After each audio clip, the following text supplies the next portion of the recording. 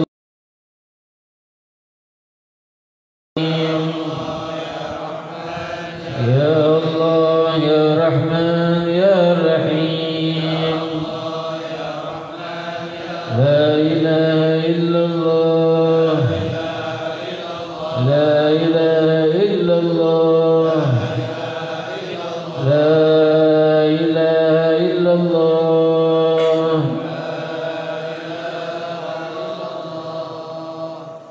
Al-Halimul Azim. لا إله إلا الله رب العرش الكريم.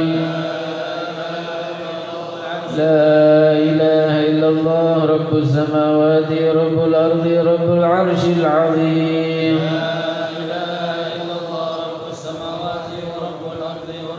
عليها نحيا وعليها نموت وعليها نبعث إن شاء الله تعالى من الآمنين. آمين. كل بيت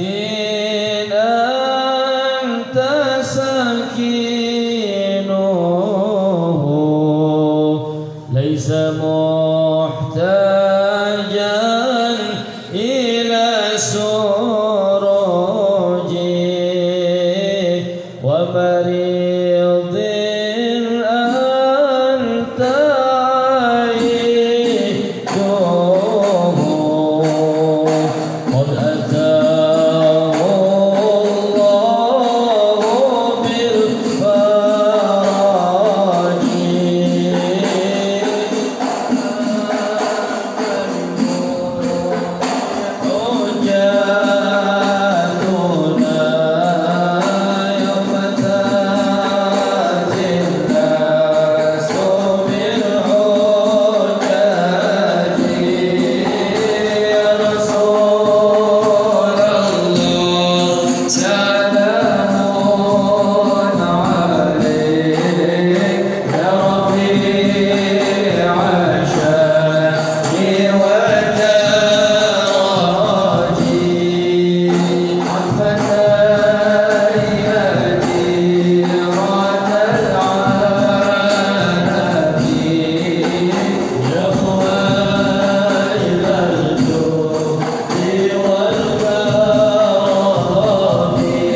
Alhamdulillah, syukurillah. Selesai majlis kita dan info terakhir yang saya sampaikan yaitu Maulid Akbar Majlis Yaudami yang akan dilaksanakan pada hari Rabu 5 Oktober 2022. Ya, kita masih punya waktu beberapa minggu lagi untuk persiapan ke sana. Yang penting doa dari para hadirin sekalian dan hadirat jamaah kawan sekalian. Doa agar semua tugas acara yang dilaksanakan nanti dilancarkan oleh Allah Subhanahu wa taala. Allah taala juga berikan cuaca yang cerah dan mendukung, dan Allah taala mudahkan segala urusan yang terkhususnya di hari H ini Rabu 5 Oktober 2022 kita akan mengadakan maulid di kediaman kami di Jalan Mangga 8F, Kala Mampang, Jakarta Selatan, dan kita mengundang juga Ustaz Ahmad Faris Al-Farhan bin Ali Al-Farisi hadir, juga saudara beliau Ustaz Iqbal tidak undang untuk hadir agar meriah peringatan maulidnya Nabi kita Muhammad sallallahu alaihi wasallam dan jadi syiar yang kita harapkan Allah taala dengan sebab itu membuat redha Nabi kita dan senang Nabi kita, dan membuat beliau memberikan kita syafaatnya kelihatan di yaumil qiyamah dan syafaatnya beliau nanti di alam barzakh kita ya rabbal alamin. Dan terakhir penutup kita mohon kepada hadiratul saudara musada jamaah istighfar.